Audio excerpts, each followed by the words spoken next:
Let me tell you a story about Barbara. She is a 78-year-old woman who has been living in an assisted living facility for the past 2 years.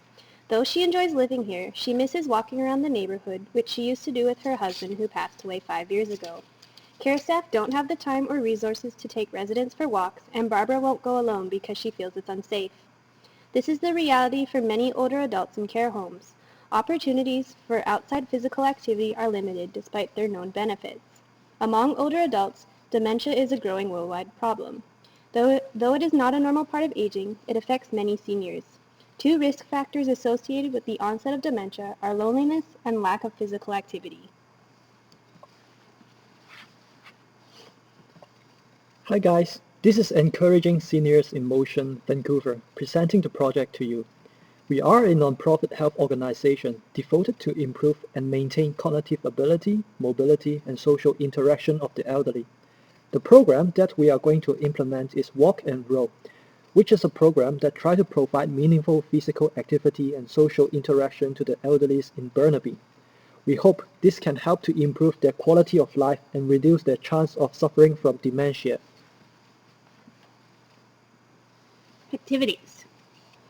We start by sending members of the Walk and Roll team to each care home and to introduce the program and educate the staff about the cognitive benefits of physical activity among seniors. We then work with the staff to map out the best and safest walking route to take. A schedule will be put in place for the weekly walks that will optimize participation among the residents. Walk and Roll will be promoted around the property and participation will be encouraged by staff. The walk leaders will meet participants in the lobby, and the activity coordinator will be responsible for taking note of who and how many of the residents participate. The quarterly newsletter will include walk and roll promotion, as well as pre-written articles about the health and cognitive benefits of walking. A satisfaction survey will be distributed to the staff and walk and roll participants annually to ensure the desired outcomes are being reached, as well as a monthly follow-up from walk and roll staff to collect participation numbers. Our project will mainly run on volunteers. The major costs for the first years include $5,000 for a graphic designer, $15,000 for a project coordinator, $8,000 for an analysis, $18,000 for walk and roll members, which includes travel costs, $2,000 for materials and supplies, $2,000 for lunch during orientation days, and finally, for a total of $50,000. Next is our evaluation of the project. Our process evaluation will include measuring the stages of the project by comparing the actual timeline against the planned timeline.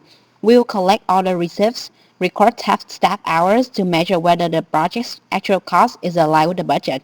We will record the number of volunteers and their devoting time to measure the impact of volunteers' effort, and we will survey the caregivers to measure the effectiveness of training. For outcome evaluation, we will collect the participation tracking charts to analyze whether the number of participants has increased.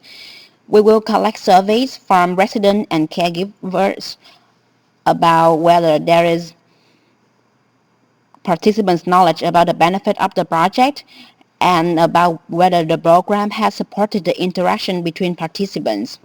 Next is our impact evaluation. It will measure the ultimate goal of the project, which is to improve or maintain cognitive ability, mobility, and social interaction in seniors by collecting survey about their improvement. Let me tell you about the new story of Barbara. With the Walk and Roll program, she now has the opportunity to explore her neighborhood with fellow residents and people she can trust. Her friend Sherry, who uses a wheelchair, also participates in the program, and she takes turns pushing her with the volunteers. With Walk and Roll, Barbara is participating in meaningful social activity while also getting exercise in her community.